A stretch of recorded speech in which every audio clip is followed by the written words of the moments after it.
Hey guys, welcome back to Electrical Car Repair Live. Thank you guys for watching and subscribing to the channel. It means a lot to us guys. In today's video we'll share very helpful information if you're trying to find the fuse guys for the auxiliary heater control module guys on Volkswagen Tiguan first generation. I'm talking years 2007 to year 2017 guys.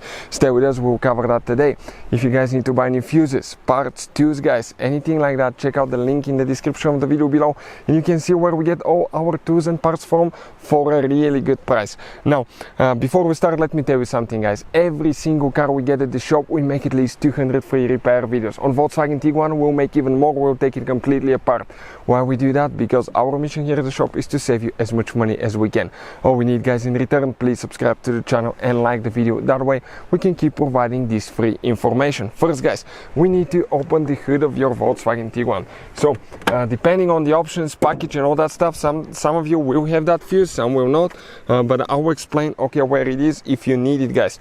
We'll see okay if our car actually has that fuse. So you need to go ahead okay and open the fuse box. This is your fuse box next to your car battery. Pretty simple guys. You slide these things to the front and then you grab and you lift it straight up. On the back side, some of you will think that it tells you what it's for, but it doesn't. It just says Volkswagen and Audi guys, because it's been used in multiple Volkswagen and Audi models as well. So now guys, that's where things get a little bit okay exciting.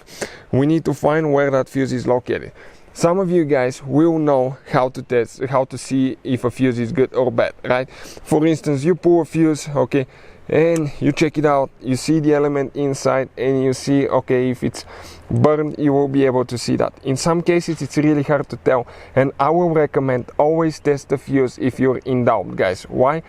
Because if you may think it's a good fuse, but if it's not working correctly, okay, you will keep putting more money in your car, buying new sensors and parts and things like that, which could end up being very costly, and all you have to do is test your fuse. I'll put a link to a video that explains actually how to test the fuse in just a few seconds, so check it out guys. Now, what we need to check here, you can see the fuses are numbered. The small fuses, the numbers are okay facing towards okay the passenger side. For instance, fuse number 1, 2, 3, 4 are for that row, then 5, 6, 7, 8, 9, then you go to 10. The big fuses are on top. You can see the numbers. This is 25, 26, 27, 8, 9 and 20 and 30 guys right here. So the fuse guys that we need to check for the auxiliary heater control module okay will be fuse number 11 guys. It will be that 5M fuse. That's the fuse for the auxiliary heater control module. So hopefully guys the video will be helpful to any of you trying to figure this thing out. If you have any questions, let us know. Thank you guys for watching. Please subscribe to the channel for more help and see you guys next time.